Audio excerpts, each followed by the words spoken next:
Okay, now, what's up, guys? Today, I'm here with you guys to do some very important reaction videos, guys. We are in our studio right now. Let's get up to the studio and check out some more cool stuff. Today, I'm here to react to some reactions. We're reacting to some of Animal Tales stuff. Yeah, it's been 6 days or something. I don't know, 6 days or 5 days or something like that. It's been 5 days, 6 days ago. And we're back to more reaction as well. Reaction videos, Yeah. Just gonna start this video. Yeah. I don't know. True McDonald's story. We're just gonna leave a like there. Forgot to leave a like. Leave a like, subscribe. Let's help them reach 1 million subs, guys. Let's help them reach 1 million subs. Everyone go subscribe to them and leave a like on the video too, guys. I don't know how do I put link. I don't know how to put links in the description. My life will never be the same because of one night. I was driving home from a friend's house, located on the outskirts of the city. As far as my eyes went, I could only see vast cornfields on both sides of the road. My house was still 40 minutes away, and I could hear the angry rumble of my stomach. But I couldn't see any sign of a house or people until I took a left turn for a shortcut. The scenery was different after this turn. Now the cornfields were substituted by deep woods. Hooting owls and howling coyotes reminded me that I'm too far from home in the middle of the night.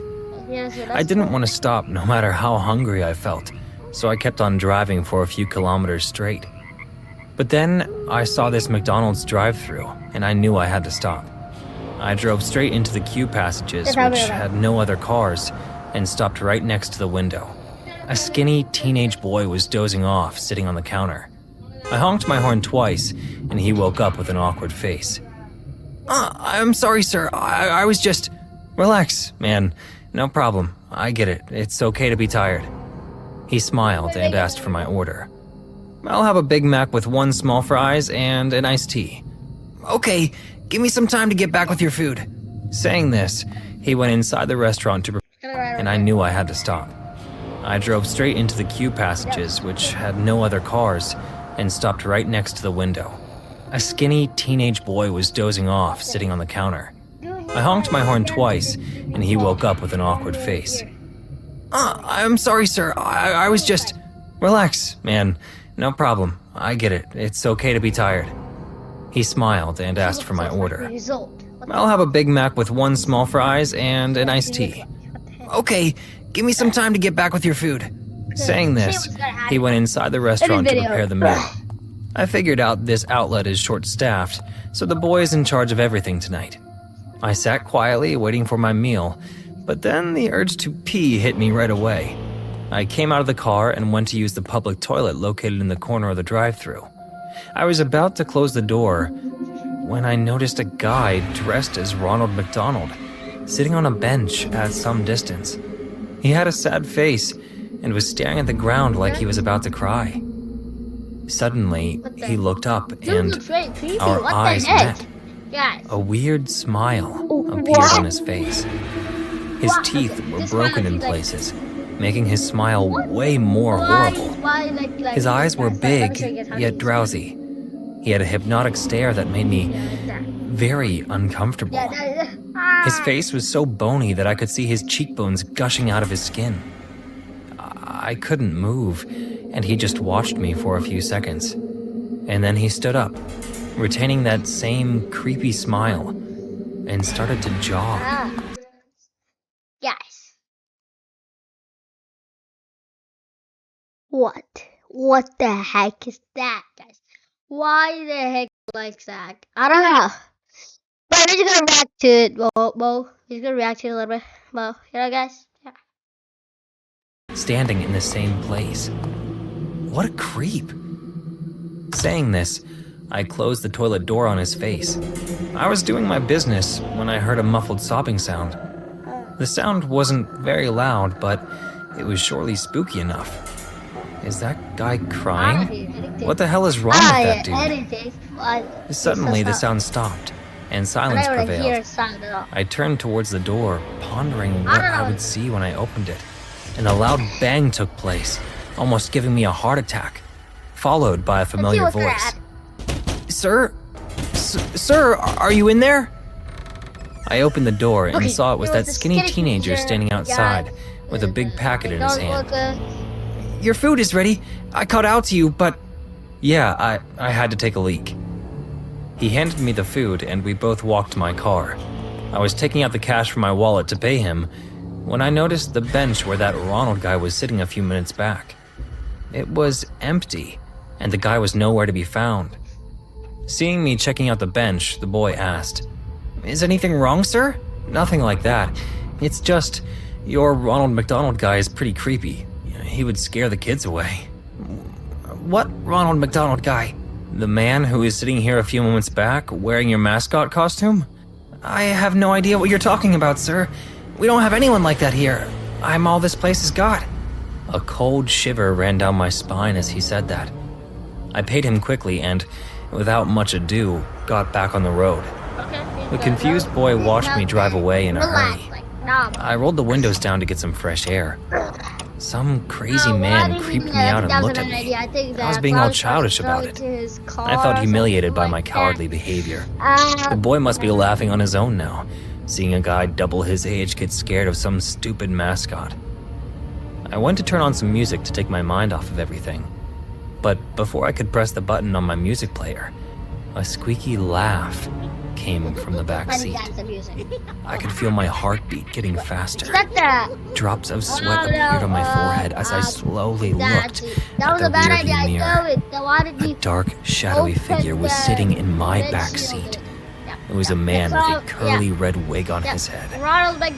He slowly surfaced from the darkness, and the passing streetlights illuminated his face. That same wide but drowsy eyes, a red, painted big smile, was watching me.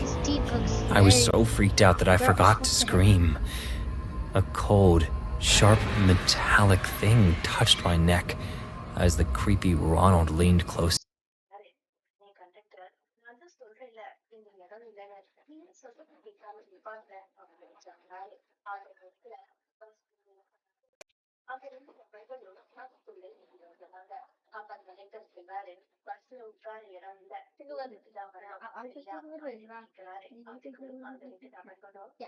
Alright, it's back.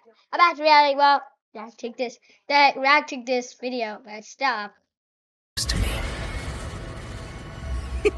You shouldn't have closed the door on me, mate. What do you want? I want to show you how sharp this knife is. Oh no. Hand me your iced tea. Come on, do it. Do it. Okay. Okay. I handed him my cup of iced tea. The situation was tense. I couldn't speed up, fearing that he would definitely slit my throat, and none of my loved ones would ever discover my body. So I decided to handle the entire situation very carefully. I didn't want to do anything reckless to make this psycho snap. He placed the cup right on my shoulder, and then moved the knife swiftly. The knife was so sharp.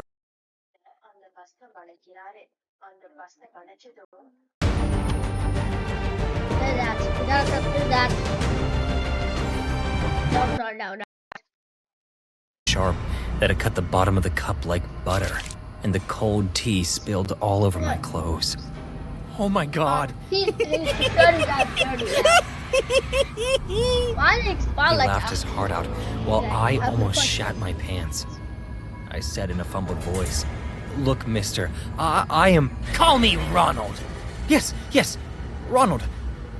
I'm sorry for disrespecting you earlier. Please forgive me.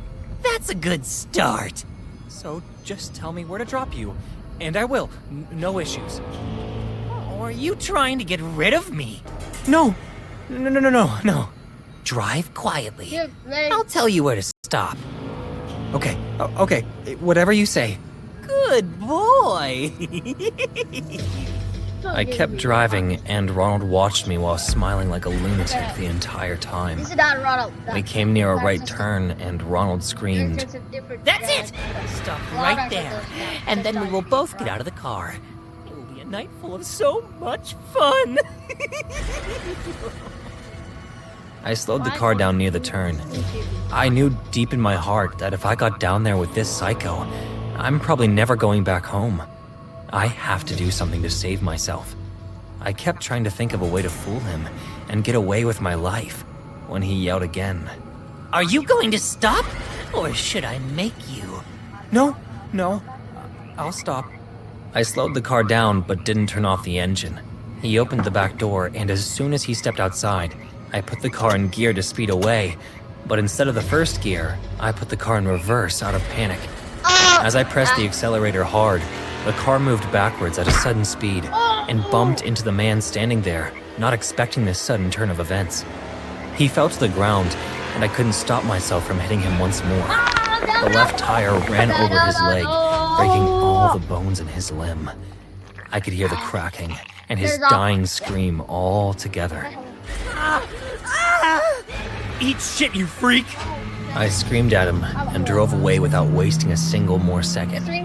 The guy was so evil that even after losing his entire leg, he still got up and in a very freaky way tried to chase my car, supporting his body on his one good leg. His smile grew even bigger as he chased me like a zombie. Before my car went away from his sight, I heard his loud voice echoing in the night, screaming, I'm Ronald McDonald! No one gets away from me! I can't explain how I got home that night. So weird. But after that day, I stopped going to McDonald's. Forever. Why? It's just a one McDonald's right over there. Working in customer service is not easy. Since I've been working at McDonald's, I've encountered all kinds of customers. Many of them take a long time to order and delay the line. Others get angry for the craziest reasons. From the first day, we are taught to deal with all kinds of people, but nothing could prepare me for what I experienced that day. It was a Tuesday afternoon and my shift had just started. I had to work in the drive-thru, which is usually much quieter, so the day had not started badly. Customers were coming in very slowly, and I was a bit bored, until I heard a request that caught my attention. Good afternoon, sir. May I take your order?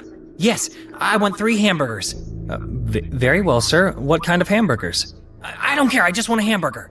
This person seemed a little angry about my question. He seemed desperate for those hamburgers.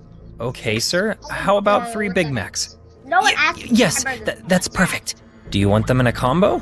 No, I told you I just want the burgers. I need them. Some of my coworkers were laughing hard at this guy, but I couldn't help but feel a little uncomfortable. As his car moved forward, I did my best not to grimace. The man was short and slightly overweight, but his appearance was disgusting. His whole face was covered in sauce. His hair was so long and greasy that he chewed his Okay, guys. Okay, I'm just gonna skip this part for you guys because of this dude look too disgusting. Yeah. But I couldn't help but watch, mesmerized, as he smashed the burgers into his mouth and proceeded to chomp down on them at an impressive speed. Sir, can you eat somewhere else, please? Another car may come. He ignored me and just kept eating. Sir, I'm talking to you. Would you please move your car forward and leave? When I found no answer, I quickly went to my manager, who told me that since there was no security that day, I should go with 2 more colleagues to knock on his window. I was a little hesitant, but my boss was somewhat authoritarian, so I knew I had no choice. I told 2 of my colleagues and we went out to the front door. So, we're gonna have the privilege of meeting the hamburger maniac. What do you mean? Have you met him before? Everyone on the night shift knows him. The lunatic just comes in, eats his burgers in the car, and leaves. Looks like he got hungry a little early today. Is he dangerous? He gave me a really bad vibe. Nah, he's harmless. When I got to his car, I didn't even get to knock on his window. The man was gone. When I said he was leaving after lunch, he usually takes the car with him. Seems like today he was in a hurry. We started to check his windows, but there was no sign of him. Confused, we went back to our manager, who said he would handle things from now on. I figured he would send a tow truck if the owner didn't show up. But to tell you the truth, I wasn't interested. I was just glad not to deal with that lunatic anymore. I was on my way back to my post, but on the way, I heard something that caught my attention. Some very strange noises were coming from the storage room. I recognized that noise as that of an animal eating. So I went through the door with some curiosity. What I saw would leave me shocked. The man in the car was behind the door. He was sprawled on the floor with his shirt off, eating medallions of raw hamburgers. When I saw him, I felt like I was gonna throw up. The maniac grabbed 4 hamburgers at a time and stuffed them all together in his mouth. The raw minced meat joined in his hand, forming a mass of food that he swallowed desperately, no matter how much of it landed on his hairy body. I couldn't stand the urge any longer and threw up on the floor, falling to my knees. When I was finally able to recover, I raised my head again, and the lunatic was in front of me, staring at me and concentrating on my presence for the first time. You're coming to eat too? I couldn't answer him, as I was still shaken after the vomiting. I tried to get up, but it was useless. The man pushed me to the floor and sat on my belly. What the fuck, man? Get off of me! Without answering me, he that part up. Guys, I don't know how to edit that part. He just said that started smiling with a word. devilish look on his face. He said that word. And just as he did, he revealed that he had more medallions of raw hamburger in his hand. What are you doing with that? Get away from me! Easy, there's enough for both of us. Having said that, he stuck his hand full of raw meat in my mouth. I was choking. I moved my hands desperately, trying to hit him, to get the food out of my mouth, anything that could free me from that situation. The man lunged at me and proceeded to bite my face like I was one of those hamburgers. I frantically punched him, but he didn't react. He just kept pressing me with his teeth. I felt like I was going to die. That lunatic was going to eat me alive, and I would never even know why. I heard a scream behind me, and as fast as it started, the man stopped biting me and fell to my side, wounded. I looked up, and one of my coworkers was behind me, breathing heavily with a broken broomstick in his hand. The maniac recovered from being hit by the broomstick and lunged at me again, but my partner had already pulled me out of the storage room and closed the door. Somebody help us! Luke is hurt! Man, is that the hamburger maniac? Are you alright? Without answering him, I spit all the raw meat out of my mouth and breathed easier again. Within seconds, all our coworkers were there, helping me and looking for a way to cover the wound on my face while the ambulance was coming. I managed to stand up on my own, and while I was covering my face, I noticed that many of my colleagues were looking at the window of the storage room. What's going on? What are you doing? Dude, you have to see this. I looked out the window, and the man was at the back of the storage room eating a raw hamburger. The difference was that now he had a lot of hamburgers wrapped around his body, and as he was eating them, he was looking at the window suspiciously, as if the employees were trying to steal them. Shortly thereafter, the police took the man, who was behaving more like a wild animal than a human. Shortly after leaving the hospital, I went back to work, but I wasn't there for long. Every time I saw a hamburger medallion, I wanted to vomit. In the short time I was there, I heard